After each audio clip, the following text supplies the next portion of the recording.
L'invité de Yves-Henri Oufol ce soir, c'est Christian Girondeau. Bonjour. Bonjour. Merci d'être avec nous. Vous publiez La religion écologiste chez L'Artilleur.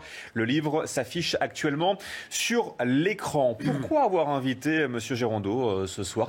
D'abord parce que c'est un homme célèbre et tout le monde connaît ses implications, si je puis dire, puisque c'est l'inventeur de la sécurité routière, enfin de la limitation de vitesse sur les routes. C'était en 1973. Et c'est vous qui avez imposé, dans le fond, le port de la ceinture. Donc ce n'est pas du tout le sujet que nous allons aborder, mais enfin vous avez quand même malgré tout une expertise. Et à l'époque, en 1973, il y avait 18 000 morts, je crois, sur les routes. 18 000, oui. Il n'y en a plus aujourd'hui que 3 000.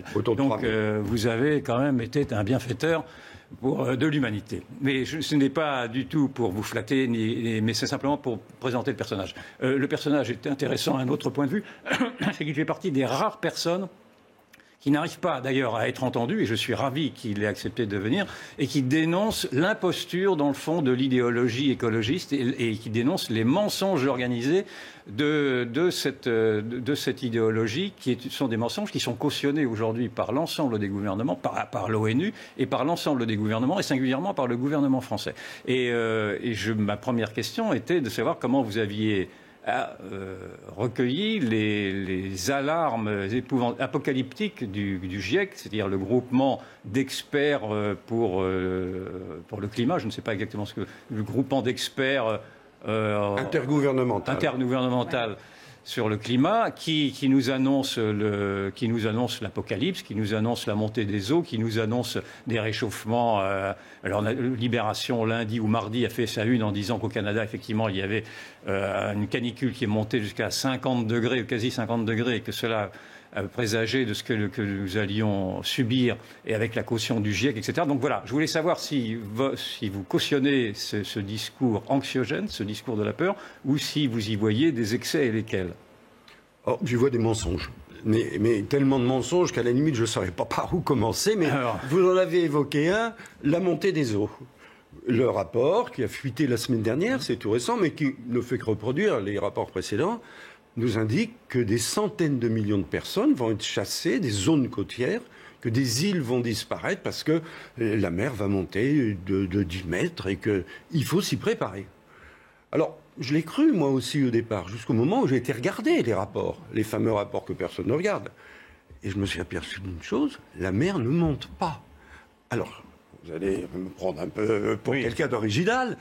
Quand je dis elle ne monte pas, si, elle monte, alors regardez bien, de 2 à 3 mm par an. Donc, au bout de 10 ans, de 2 à 3 cm. Donc, au bout de 50 ans, d'une dizaine de centimètres.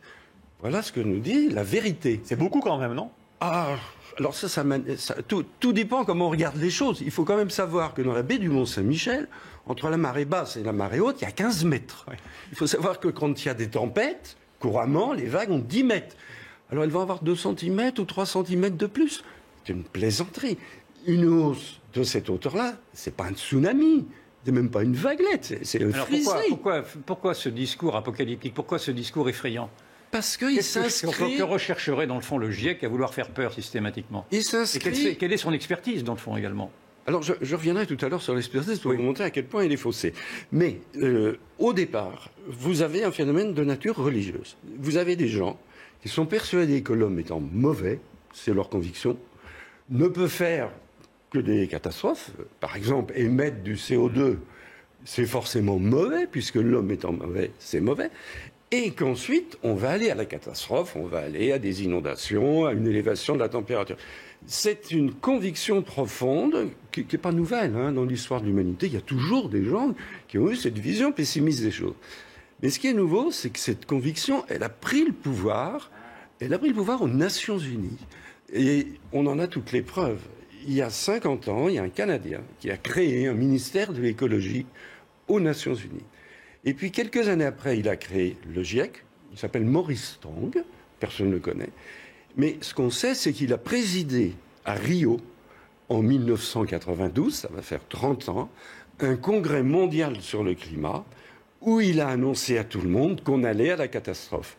Et depuis cette époque, les Nations Unies sont prises en main par les ONG. Mais ce qu'on ne comprend pas, il devrait y avoir des contre-expertises, parce que ceci est un discours qui est un discours en effet majoritaire, mais pourquoi n'entend-on pas les scientifiques qui nous disent que ceux-ci sont des mensonges? Pourquoi c'est très simple. Vous savez que l'émission à laquelle nous participons, c'est une première. Ceux qui contestent sont immédiatement catalogués. Ah. Alors, on les catalogue de négationnistes. On connaît bien ça ici, vous inquiétez pas. Mais c'est pas par hasard qu'on est chez CNews. On est catalogué. Moi, j'ai eu des articles me concernant qui commençaient dans le journal Le Monde par du temps d'Hitler, on avait des excuses. Alors, vous voyez à quel point on est immédiatement exclu, c'est un phénomène très classique, les soviétiques ont connu ça du temps de Lysenko, on est immédiatement exclu dès qu'on émet des idées qui ne vont pas dans le sens. Pour qu'on comprenne bien, vous nous dites donc que qu'il y a naturellement un monde scientifique qui conteste la gravité du discours du GIEC. On est bien d'accord avec ça. Tout à fait. Et qui conteste la gravité du réchauffement. Le réchauffement, c'est quand même bien une réalité. Vous ne contestez pas le réchauffement. Oui, il y a un réchauffement. Et les chiffres officiels du GIEC nous disent que depuis un siècle et demi, avant l'ère industrielle, la température moyenne de la Terre a augmenté de 1 degré. Bon, c'est les chiffres officiels. Mais là, on voit par exemple 18 degrés au mois de février en Arctique, avec donc son corollaire, la fonte des glaces. Ça, c'est un fait, c'est une réalité. Comment vous l'interprétez? Comment vous le jugez sur le long terme? Il faut voir que les phénomènes sont locaux. Vous avez évoqué le Canada. C'est vrai qu'il y a une bulle de chaleur à Vancouver, dans l'ouest du Canada. Il se trouve que j'ai de la famille qui habite à Montréal. Elle a plutôt froid. Donc, on trouvera toujours une partie de la Terre où il se passe quelque chose. Ce qu'il faut compter, c'est ce que disent les chiffres officiels. On a maintenant des satellites qui mesurent tout le temps, tous les mois, on a les résultats, et on est sur une courbe de l'ordre de 1 degré par siècle, qui monte, mais qui peut descendre, parce que le passé nous donne la leçon. Il y a 1000 ans, on avait en Europe l'optimum médiéval. C'est grâce à ça qu'on a nos cathédrales. Parce que les gens avaient des bonnes récoltes, ils pouvaient dégager du temps, et ils ont construit des cathédrales à cette époque-là. Puis on est passé à ce qu'on a appelé un petit âge glaciaire, épouvantable. Il faut savoir que du temps de Louis XIV, il y a eu 2 millions de morts, parce que à la fin de son règne, en France seulement, parce qu'il n'y avait plus de récolte. Il y a eu 2 années sans récolte. Et puis, d'ailleurs, du temps de Louis XIV, la mer gelait. Et puis maintenant, ça remonte, mais tout ça, c'est des fluctuations qui ont toujours existé. Et de l'ordre d'1 degré par siècle, il n'y a vraiment pas de quoi affoler qui que ce soit. Sauf si on travaille pour le GIEC. Là, il y a peut-être un graphique, je ne sais pas si on peut regardez, le voir. Le graphique est là, et là, vous allez pouvoir le commenter. Et vous allez voir comment travaille le GIEC. Bon, voilà le graphique que nous voyons. Le GIEC a demandé, il y a une vingtaine d'années, à des experts, il en a consulté plus de 1000, quelles étaient leurs prévisions d'accroissement de la température en 2100. Alors vous voyez les réponses. Alors vous voyez d'abord qu'ils sont d'accord sur rien, parce que ça c'est la gamme des réponses, ça va de 1 à 6 degrés. À 6 degrés, effectivement. Donc, absolument. Alors 6 degrés, c'est complètement impossible, bien entendu. Et je vais expliquer pourquoi ces 6 degrés émanent de Greenpeace ou de WWF, mais absolument pas d'experts sérieux. Et là, on en a la preuve. Alors donc, ça va de 1 à 6. Ce qui se passe simplement, c'est que la Terre, vous voyez, c'est le petit point rouge qui est en bas. Exactement. On est sur la courbe de 1, on n'est pas sur la courbe de 6. Alors, c'est totalement inventé. Mais qu'a fait le GIEC dans sa communication? Il n'a pas parlé de 1. Il a dit la température de la Terre pourrait augmenter de 6 degrés. C'est ce qui a fait le tour du monde. Mais donc c'est un travestissement de la réalité orienté volontairement. Et je vous donne un autre exemple qui est encore plus probant. Donc vous avez des gens au GIEC qui sont des émanations des grandes ONG écologistes qui ont le pouvoir aux Nations Unies. Encore aujourd'hui, c'est très facile à vérifier en 2 coups de smartphone. Vous vérifiez que le programme des Nations Unies pour l'environnement est dirigé par quelqu'un qui vient d'une grande ONG écologiste et que le programme des Nations Unies pour le développement, c'est pareil. Les Nations Unies ont été prises en main par les ONG écologistes qui verrouillent tout. Et évidemment, c'est la raison. Est-ce qu'il y a des scientifiques dans le GIEC? Est-ce que le GIEC qui est un groupe d'experts, est-ce qu'il y a quand même malgré tout des expertises scientifiques? Le GIEC n'est pas un groupe d'experts. Alors là, il faut voir jusqu'où va le travestissement de la réalité. Le GIEC, son titre, c'est en anglais. Intergovernmental Panel on Climate Change. Panel, groupe intergouvernemental sur le changement climatique, où vous avez tous les pays de l'ONU. Il y a 195 pays qui en font partout. Vous ne trouvez pas le mot expert? C'est les représentants des pays. Vous pensez que le Zimbabwe va envoyer un expert sur le climat? S'il n'y a pas le mot expert, sauf dans toutes les traductions, où les mêmes ont introduit le mot expert, ce qui est un mensonge absolu. Ce ne sont pas des experts. Ils consultent des experts.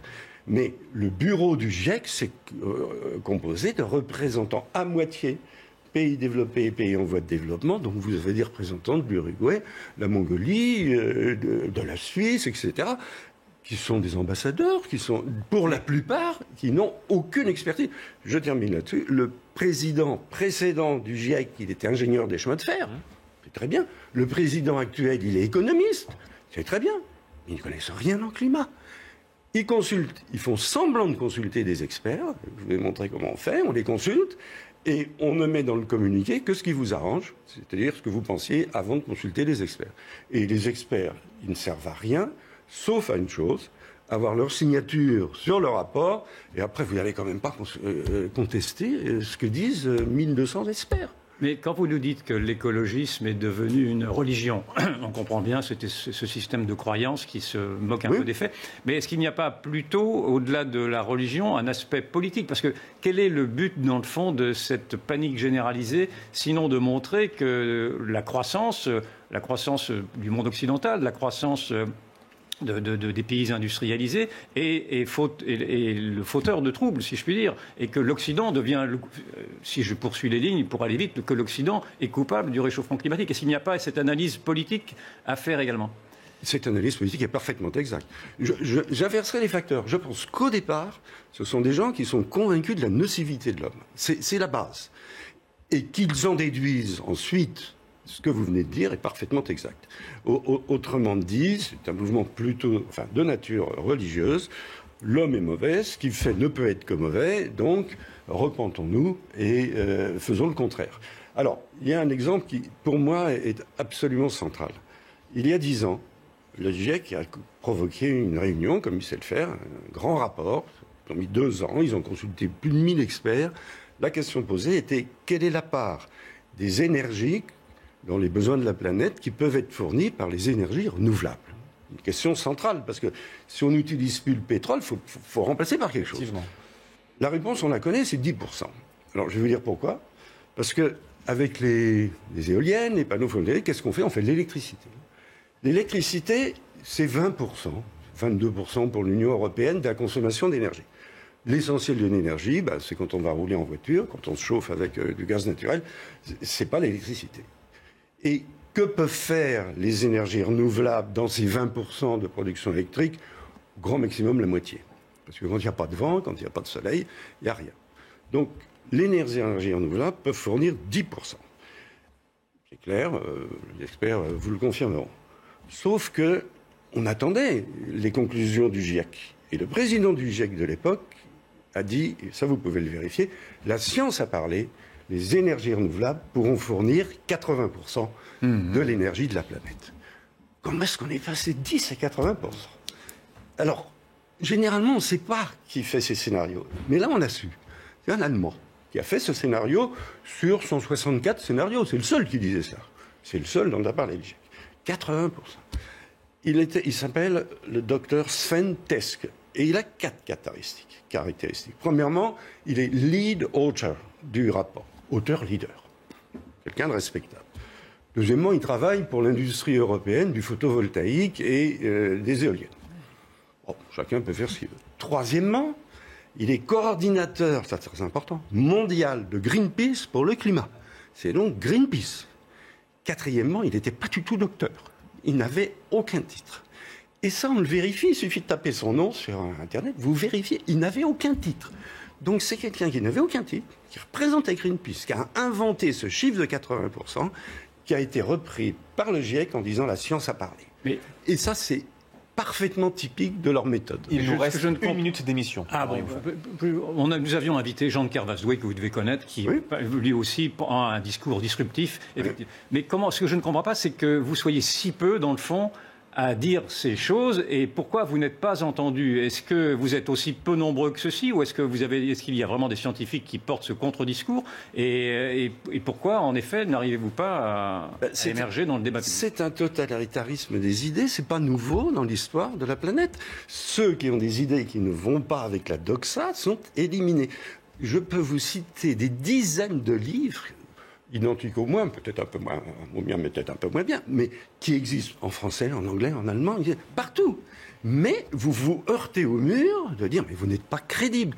Et c'est vrai que ce que je viens d'expliquer, je suis entièrement d'accord, n'est pas crédible. Mais c'est vrai. Mais on vous a invité ce soir pour vous entendre. Merci à vous.